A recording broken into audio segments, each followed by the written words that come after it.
Okay, in this video we're going to have a look at working out the volume of what's called a compound solid. Well, what do I mean by a compound solid? All that means is a three-dimensional object, like the one I've drawn up in here. I've drawn a 2D sketch of my 3D object there. And compound just means we're putting different bits of solids together. So what we've got here is essentially an ice cream cone with some ice cream in the top. And if we were to say that our height of the whole cone was 10 centimetres, and we've got a radius here of 4 centimetres. Well, radius of what? Well, actually it's the radius of both of the parts of this solid, because what I've got is a cone down here, which has a radius, of course, from the centre out to the edge here at its open widest dimension. So that's my radius there of my cone, 4 centimetres, and that's exactly the same as the radius of this sphere.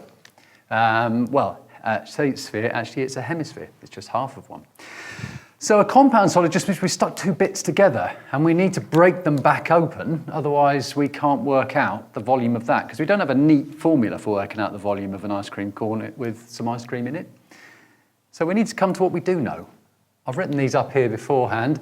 We've got a sphere here, or a 2D drawing of a sphere, so it's a circle really. The volume is 4/3 times pi times the radius cubed. And there's our cone. Volume is 1/3 times pi times r squared, the radius squared, times the height of the cone. And those are given to you in your formulae booklet. So let's break this open first of all, and I'm going to have a look at the hemisphere first of all. The hemisphere. Well, if I considered the volume of a whole sphere, it would be 4/3 pi r cubed. So I want half of this, which is going to be 2/3.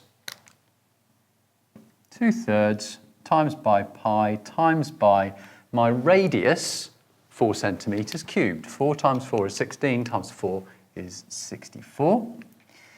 So that's going to be the volume of my hemisphere there, which is 2 times 64 is 128 over 3 times by pi. You need to just put that into your calculator now, and that's going to return you an answer of 134.04 centimetres, centimetres cubed, because it's a unit of volume. Okay, so that's our first bit, our hemisphere. Cone, quite straightforward here. We need to use this one. It's 1/3 pi r squared times the height. Well, what is our height? We're not actually given the height of our cone. I'm told that the height of the whole object is 10 centimetres, but what I want is this height. Well, if that's my radius there of my sphere, which is 4, then that's also a radius.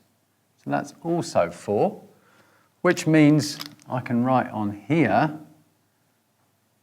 that the height of the cone part of my object is my whole 10, subtract 4, which is going to be 6 centimetres. So let's have a look at the cone. 1/3 times by pi times by r squared. R is still 4, so that's 16. Times by my height, and my height is 6. So 1/3 times 16 times 6 times pi, all of that into your calculator again, is going to give you a volume of 100.53 centimetres cubed. And that's our second bit of our volume. Well, it's pretty straightforward from here, because we just need to take our two parts and add them up. And that's always the way in a compound volume question or a compound area question. Work out each individual bit and add them up at the end. And when we add those up, we get the volume of the whole object, which equals 234 and I'm going to put this at 1 decimal place, which would give me 0.6 centimetres cubed.